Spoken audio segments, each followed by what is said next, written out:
ನಮಸ್ಕಾರ ಎಲ್ಲರಿಗೂ. ಮೊದಲನೇದಾಗಿ ನಾಗು9 ಭಕ್ತಿ ಸಮಾಚಾರ ಚಾನಲ್ಗೆ ಸ್ವಾಗತ. ಇವತ್ತಿನ ಸಂಚಿಕೆಯಲ್ಲಿ ನಿಮ್ಮ ಮುಂದೆ ತುಂಬ ಒಳ್ಳೆ ಇಂಪಾರ್ಟೆಂಟ್ ವಿಷಯವನ್ನು ತಂದಿದ್ದೀನಿ. ಅದು ಏನು ಅಂದರೆ ಎಲ್ಲರಿಗೂ ಹಣ ಹಣ ಹಣ ಹಣ ಅಲ್ವಾ. ಸೊ ಈ ಹಣದ ಒಂದು ಚರ್ಚೆಯಲ್ಲಿ ಇವತ್ತು ನಿಮ್ಮ ಹತ್ರ ತಂದಿರೋದು ತುಂಬ ಇಂಪಾರ್ಟೆಂಟ್ ಚರ್ಚೆನೇ. ಅದು ಏನು ಅಂದರೆ ಹಣ ಇದ್ದರೆ ನಾವು ಎಲ್ಲವನ್ನ ಪಡೆಯಬಹುದು. ಅದರಲ್ಲಿ ಹೆಣ್ಮಕ್ಕಳಿಗೆ ಇಷ್ಟ ಆಗಿರೋ ಹೆಣ್ಮಕ್ಳೆಲ್ಲ ಈಗಿನ ಜನ್ರೇಷನಲ್ಲಿ ಎಲ್ಲ ಟ್ರೆಂಡ್ ಆಗಿದೆ. ಸೊ ಪ್ರತಿಯೊಬ್ಬರು ಇಷ್ಟಪಡೋ ಈ ಚಿನ್ನವನ್ನು ಯಾವತ್ತೂ ಖರೀದಿ ಮಾಡಬೇಕು, ಅಂದರೆ ಬಂಗಾರವನ್ನು ಯಾವತ್ತೂ ಖರೀದಿ ಮಾಡಬೇಕು. ಈಗಾಗಲೇ ನಾನು ಹಲವಾರು ವಿಡಿಯೋಗಳು ಹೇಳಿದ್ದೀನಿ, ಚಿನ್ನ ಯಾವತ್ತು ಪರ್ಚೇಸ್ ಮಾಡಬೇಕು, ಯಾವ ಟೈಮಲ್ಲಿ ಪರ್ಚೇಸ್ ಮಾಡಬೇಕು ಅನ್ನೋ ಒಂದು ವಿಷಯದ ಬಗ್ಗೆ. ಸೊ ಇಲ್ಲಿ ಮತ್ತೆ ನಾನು ಇಲ್ಲಿ ಏನು ಇಲ್ಲಿ ಅಂದರೆ ಈ ಪುಷ್ಯ ನಕ್ಷತ್ರ ದಿವಸ ನಾವು ಗೋಲ್ಡನ್ನು ಪರ್ಚೇಸ್ ಮಾಡೋದು ಆನವಾಯಿತಿಯಾಗಿ ಬರ್ತಾ ಇದೆ ಅಲ್ವಾ. ಈ ಪುಷ್ಯ ನಕ್ಷತ್ರ ದಿವಸ ನಾನು ಲಾಸ್ಟ್ ಒಂದು ವಿಡಿಯೋನಲ್ಲಿ ಹೇಳಿದ್ದೀನಿ, ಪುಷ್ಯ ನಕ್ಷತ್ರ ದಿವಸ ನಾವು ಗೋಲ್ಡನ್ನು ಪರ್ಚೇಸ್ ಮಾಡಿದ್ರೆ ನಾವು ಮತ್ತೆ ಗೋಲ್ಡನ್ನು ಪರ್ಚೇಸ್ ಮಾಡ್ತಾ ಇರ್ತೀವಿ. ಅವ್ರಿಗೇನೆಲ್ಲ ಒಡವೆಗಳು ಬೇಕೋ ಅದೆಲ್ಲ ಪರ್ಚೇಸ್ ಮಾಡ್ತಾ ಇರ್ತಾರೆ. ಮನೆ ತುಂಬ ಗೋಲ್ಡ್ ತುಂಬಿಕೊಳ್ಳೋದಕ್ಕೆ ಅವಕಾಶ ತುಂಬ ಇರ್ತದೆ. ಮತ್ತು ಈಗ ಇತ್ತೀಚೆಗೆ 9th ಅಂದರೆ ನಿನ್ನೆ ಎಲ್ಲ ಮೊನ್ನೆ ತಾನೇ ಹೋಯಿತು ಪುಷ್ಯ ನಕ್ಷತ್ರ ಒಂದು. ಇವ್ರಿಗೆ ಹೇಳಿದ್ದೆ, ನನಗೆ ಅವರು ಕಾಲ್ ಮಾಡಿ ಸಹ ಕೇಳಿದರು, ನಾನು ಗೋಲ್ಡ್ ಪರ್ಚೇಸ್ ಮಾಡಬೇಕು ಅಂತಿದ್ದೀನಿ. ಸೊ ಯಾವತ್ತಿನ ಅಂದರೆ ಅವರು ಪುಷ್ಯ ನಕ್ಷತ್ರ ಅಂತ ಕೇಳಿಲ್ಲ, ಯಾವತ್ತು ಪರ್ಚೇಸ್ ಮಾಡಬೇಕು ಮೇಡಮ್, ನಿಮ್ಮ ಒಂದು ಟೈಮ್ ಹೇಳಿ, ನಾನು ಯಾವ ಟೈಮಲ್ಲಿ ತಗೋಬೇಕು ಅಂತ ಟೈಮ್ ವೈಸು ಸಹ ಹೇಳಿದ್ದೆ ಅವ್ರಿಗೆ. ಪುಷ್ಯ ನಕ್ಷತ್ರ 9ನೇ ತಾರೀಕು ತಗೊಳ್ಳಿ ಅಂತ. ಸೊ ಮತ್ತೆ ಇವತ್ತು ಸಹ ಮೆಸೇಜ್ ಮಾಡಿದ್ರು ಅವರು, ನನಗೆ ಅವತ್ತು ತಗೊಳ್ಳೋಕೆ ಆದಷ್ಟು ಟ್ರೈ ಮಾಡಿದೆ, ಆಗಿಲ್ಲ ಮೇಡಮ್ ಅಂತ. ಆದರೆ ಆ ವ್ಯೂವರ್ ಒಬ್ಬರು ಪ್ರಾಬ್ಲಮ್ ಅಂತ ನಾನು ಇಲ್ಲಿ ಹೇಳ್ತಾ ಇಲ್ಲ. 9ನೇ ತಾರೀಕು ಯಾರೆಲ್ಲ ಮಿಸ್ ಮಾಡ್ಕೊಂಡಿರ್ತಾರೆ ಪುಷ್ಯ ನಕ್ಷತ್ರವನ್ನು, ಅವರು ವರಿ ಆಗೋದು ಬೇಡ. ಅಂದರೆ ಈ ತಿಂಗಳಲ್ಲಿ, ಈ ಮಾರ್ಚ್ ತಿಂಗಳಲ್ಲಿ 19ನೇ ತಾರೀಕು ಸಹ ನಮಗೆ ಇಲ್ಲಿ ಪುಷ್ಯ ನಕ್ಷತ್ರ ಇದೆ. ಫಸ್ಟ್ ಆಫ್ ಆಲ್ ಈ ಒಂದು 2025ರಲ್ಲಿ ನಿಮಗೆ ಎಲ್ಲಿಂದ ಎಲ್ಲಿವರೆಗೂ ಗೋಲ್ಡ್ ತಗೊಬೇಕು ಅನ್ನೋದು ಸಹ ನಾನು ಮಾತಾಡ್ತೀನಿ, ಯಾವ ತಿಂಗಳಲ್ಲಿ ತಗೊಬೇಕು ಅಂತ. ಬೇರೆ ತಿಂಗಳೆಲ್ಲ ನಮಗೆ ಗೋಲ್ಡ್ ತಗೊಳಕ್ಕೆ ಆಗೋದಿಲ್ಲ ಅಂದರೆ ಎಲ್ಲ ತಿಂಗಳು ಫೇವರಬಲ್ ಯಾವಾಗ ನಮ್ಮ ಹತ್ರ ಹಣ ಇದ್ದರೆ. ಸೊ ಹಣ ಅಫಿರ್ಮೇಷನ್ ಅದು ನಾವು ಸ್ಟ್ರಾಂಗ್ ಆಗಿ ಮಾಡಬೇಕು. ಈಗ ಇಲ್ಲಿ ಎಸ್ಪೆಷಲಿ ಹೇಳ್ತಾ ಇರೋದಂದರೆ ತ್ರಯೋದಶಿ ದಿವಸ ನಾವು, ಅಂದರೆ ಈ ಧನತ್ರಯೋದಶಿ ಅಂತ ಇರುತ್ತಲ್ವ, ಅವತ್ತಿನ ದಿವಸ ನಾವು ಗೋಲ್ಡ್ ಪರ್ಚೇಸ್ ಮಾಡಿದ್ರೆ ಒಳ್ಳೆಯದು. ಎಸ್ಪೆಷಲಿ ದೀಪಾವಳಿ ಹಬ್ಬಗಳ ಟೈಮಲ್ಲಿ ಗೋಲ್ಡ್ ಪರ್ಚೇಸ್ ಮಾಡಿದ್ರೆ ಒಳ್ಳೆಯದು. ಮತ್ತು ಇಲ್ಲಿ ತಿಂಗಳು ನೋಡಿಕೊಂಡ್ರೆ ಜನವರಿಯಿಂದ ಮೇ ತಿಂಗಳವರೆಗೂ ಗೋಲ್ಡನ್ನು ಪರ್ಚೇಸ್ ಮಾಡಿಕೊಂಡ್ರೆ ತುಂಬ ಒಳ್ಳೆಯದು, ತುಂಬ ಅಂದರೆ ತುಂಬ ಒಳ್ಳೆಯದು. ಆ ಜನವರಿಯಿಂದ ಮೇ ಒಳಗಡೆ ಯಾವತ್ತು ತಗೊಬೇಕು ಅಂದರೆ ಧನತ್ರಯೋದಶಿ ಹೇಳಿದ್ದೀನಿ, ತ್ರಯೋದಶಿ ಮತ್ತು ಅದರೊಳಗಡೆ ದೀಪಾವಳಿ ಬರೋದಿಲ್ಲಲ್ಲ ಮೇಡಮ್ ಅಂದ್ರೂ ದೀಪಾವಳಿ ಬರೋ ಟೈಮಲ್ಲಿ ತಗೊಳ್ಳಿ. ಎಸ್ಪೆಷಲಿ ಬೇರೆ ಹಬ್ಬಗಳ ಟೈಮಲ್ಲಿನೂ ತಗೋಬಹುದು. ವಿತಿನ್ ಜಾನ್ವರಿ ಟು ಮೇ ತಗೊಬೇಕು. ಅಂದರೆ ಈಗ ಆಲ್ರೆಡಿ ನಾವು ಮಾರ್ಚಲ್ಲಿದ್ದೀವಿ, 9th ಪುಷ್ಯ ನಕ್ಷತ್ರ ಹೊಟ್ಟೋಗಿದೆ. ಇನ್ನು ರಿಮೈನಿಂಗ್ ಇರೋದು ಈ ಮಂತಲ್ಲಿ ನಮಗೆ ಪುಷ್ಯ ನಕ್ಷತ್ರ 19ನೇ ತಾರೀಕು ಬರ್ತಾ ಇದೆ, 19 ಮಾರ್ಚ್ ಬರ್ತಾ ಇದೆ 2025ರಲ್ಲಿ. ಅದು ಬಿಟ್ಟರೆ ಮತ್ತೆ ಉಗಾದಿ ದಿವಸ ಬೇಕಿದ್ರು ತಗೋಬೋದು, ಅಥವಾ ಗುಡಿ ಪರ್ವ ಅಂತ ಬರುತ್ತೆ, ಗುಡಿ ಪರ್ವ ಅವತ್ತಿನ ದಿವಸ ಬೇಕಿದ್ರು ತಗೋಬೋದು. 9th ಏಪ್ರಿಲ್ ಬೇಕಿದ್ರು ನೀವು ತಗೋಬಹುದು, ಏಪ್ರಿಲಲ್ಲಿ ನೋಡಿಕೊಂಡ್ರೆ. ಮತ್ತು ಏಪ್ರಿಲಲ್ಲಿ ಪುಷ್ಯ ನಕ್ಷತ್ರ ನೋಡಿಕೊಂಡ್ರೆ 16 ಏಪ್ರಿಲಲ್ಲಿ ನೀವು ತಗೋಬಹುದು ಗೋಲ್ಡ್ ಅನ್ನೋದು. ಪುಷ್ಯ ನಕ್ಷತ್ರ ಇರುವಾಗ ತಗೊಂಡ್ರೆ ನಮಗೆ ಗೋಲ್ಡ್ ಹೆಚ್ಚಾಗಿ ತಗೊಳ್ಳೋಕ್ಕೆ ಅವಕಾಶ ಆಗುತ್ತೆ.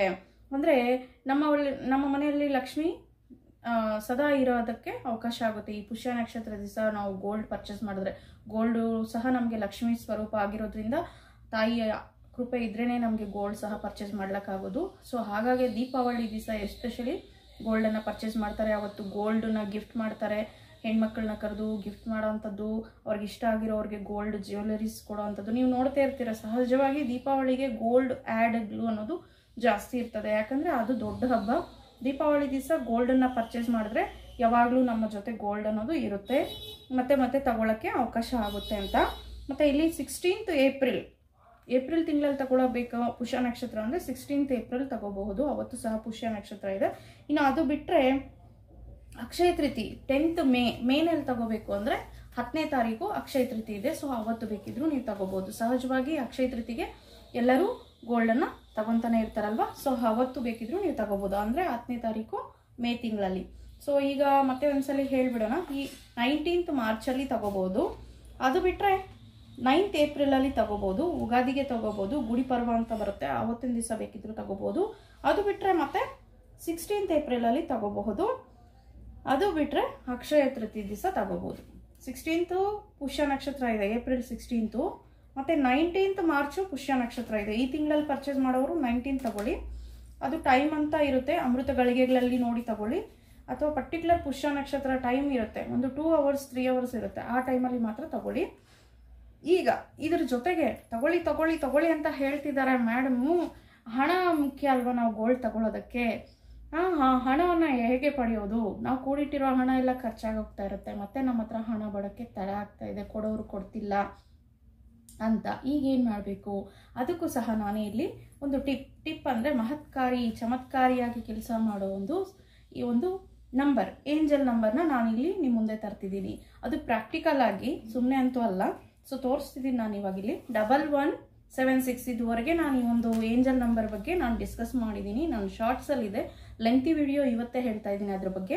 ಸೊ ಹಾಗಾಗಿ 1176 ಈ ಒಂದು ಏಂಜಲ್ ನಂಬರು ನೀವು ಅಂದ್ಕೊಂಡಿರೋ ಒಂದು ವಸ್ತುವನ್ನ ಹಿಂಪಡೆಯೋದಕ್ಕೆ ಅಥವಾ ಪರ್ಚೇಸ್ ಮಾಡೋದಕ್ಕೆ, ನಿಮ್ಮ ವಿಶ್ ಅಂದರೆ ಒಂದು ಪಾಸಿಟಿವ್ ಎನರ್ಜಿನ ಕ್ರಿಯೇಟ್ ಮಾಡಲಿಕ್ಕೆ, ನಿಮ್ಮಲ್ಲಿ ಪಾಸಿಟಿವ್ ಎನರ್ಜಿನ ಡೆವಲಪ್ ಮಾಡೋದಕ್ಕೆ, ನಿಮ್ಮ ವಿಶ್ ಮ್ಯಾನಿಫೆಸ್ಟೇಷನ್ ರೀತಿಯಾಗಿ ಈಸಿಯಾಗಿ ಕನೆಕ್ಟ್ ಮಾಡೋದಕ್ಕೆ ಯೂನಿವರ್ಸ್ಗೆ ಈ ಒಂದು 1176 ಅನ್ನೋ ಏಂಜಲ್ ನಂಬರ್ ತುಂಬ ಚೆನ್ನಾಗಿ ಕೆಲಸ ಮಾಡುತ್ತೆ.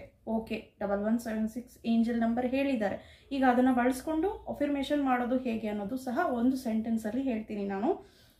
ಈಗಾಗಲೇ ನಾನು ಇದು ನಿಮಗೆ ವಿಡಿಯೋನಲ್ಲಿ ಹೇಳಿದ್ದೀನಿ, ಅಂದರೆ ಶಾರ್ಟ್ಸ್ ಮಾಡಿದ್ದೀನಿ, ಲೆಂತಿ ವಿಡಿಯೋ ಇವತ್ತು ಮತ್ತೆ ಆ ವ್ಯೂವರ್ಗೋಸ್ಕರ. ಮತ್ತು ಈ ಪ್ರಾಬ್ಲಮ್ ಎಲ್ಲ ಯಾರೆಲ್ಲ ಫೇಸ್ ಮಾಡ್ತಿದ್ದಾರೆ, ಗೋಲ್ಡ್ ಹಿಂಪಡಿಬೇಕು ಅಥವಾ ಗೋಲ್ಡ್ ಪರ್ಚೇಸ್ ಮಾಡಬೇಕು, ಮನೆ ಪಡೆಯಬೇಕು, ಮನೇನ ಖರೀದಿ ಮಾಡಬೇಕು, ಸೈಟ್ ತಗೋಬೇಕು, ಕಾರ್ ತಗೋಬೇಕು, ಅವ್ರ ಇಚ್ಛೆ ಏನೇ ಆಗಿರ್ಬೋದು, ಬೈಕ್ ತಗೋಬೇಕು ಅಥವಾ ಹಣ ಗಳಿಸಬೇಕು, ವಿಶ್ ಯಾವುದೇ ಆಗಿರಲಿ, ಈ ಒಂದು ಸತತ ಪ್ರಯತ್ನ ನೀವು 41 days ಮಾಡಬೇಕಾಗುತ್ತೆ. 41 days ಅಥವಾ 45 days ಮಾಡಿದ್ರೂ ನಡೆಯುತ್ತೆ.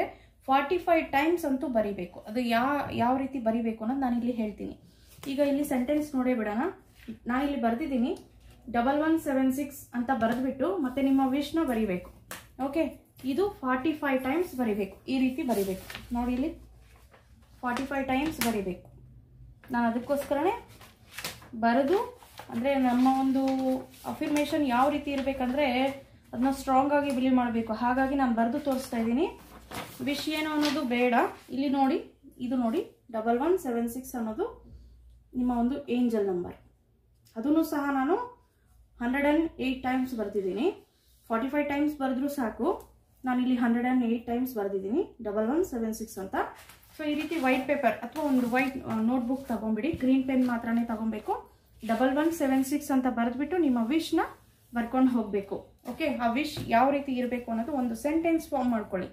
ಅಂದರೆ ಮಲ್ಟಿಪಲ್ ವಿಶ್ ಬೇಡ, ಇಲ್ಲಿ ಒಂದೇ ಸೆಂಟೆನ್ಸ್ಗೆ ಒಂದು 2-3 ಆ್ಯಡ್ ಮಾಡಿಬೇಕಿದ್ರು ನೀವು ಹೇಳ್ಕೋಬಹುದು.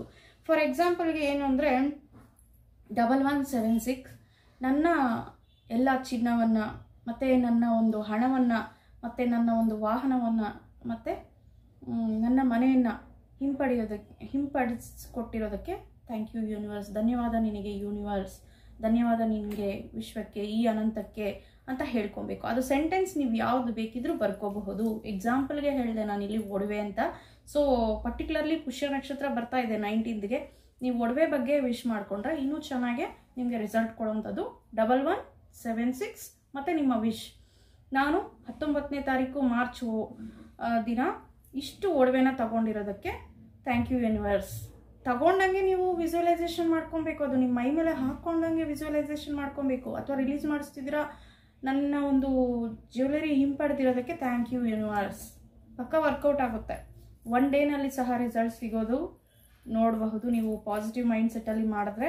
45 times ಅಂತೂ ಬರಿಬೇಕು, ಸೇಮ್ ಸೆಂಟೆನ್ಸ್ನ ಬರಿಬೇಕು. 1176 ಮತ್ತು ನಿಮ್ಮ ವಿಶ್ ಕಂಟಿನ್ಯೂ ಆಗಿ ಬರಿಬೇಕು. ಅದು ಮನೇನ, ವಾಹನನ, ಚಿನ್ನನ. ಮತ್ತೆ ಹೇಳ್ತಾ ಇದ್ದೀನಿ, ಎಸ್ಪೆಷಲಿ ಪುಷ್ಯ ನಕ್ಷತ್ರ ಇದೆ, ಚಿನ್ನದ ಬಗ್ಗೆನೇ ಅಫರ್ಮೇಷನ್ ಮಾಡ್ಕೊಳ್ಳಿ. ಈಸಿಯಾಗಿ ರಿಸಲ್ಟ್ ಕೊಡೋ ಒಂದು ಏಂಜಲ್ ನಂಬರ್ ಆಗಿದೆ ಇದು 1176 ಅಂತ. 1176 ಇಷ್ಟು ಚಿನ್ನವನ್ನು ಖರೀದಿ ಮಾಡಿಕೊಟ್ಟಿರೋದಕ್ಕೆ ಥ್ಯಾಂಕ್ ಯು ಯೂನಿವರ್ಸ್. ಈ ರೀತಿ ಹೇಳ್ಕೊಳ್ಳಿ. ಅದಕ್ಕೆ ಬೇಕಾಗಿರೋ ಹಣನೂ ಅಷ್ಟರಲ್ಲೇ ನಿಮ್ಮ ಕೈಗೆ ಬರುತ್ತೆ. ನಿಮ್ಮ ಹತ್ರ ಇದ್ರೂ ನೀವು ಅದು ಚಿನ್ನ ಪರ್ಚೇಸ್ ಮಾಡಲಿಕ್ಕೆ ಯೂಸ್ ಮಾಡ್ತೀರಾ.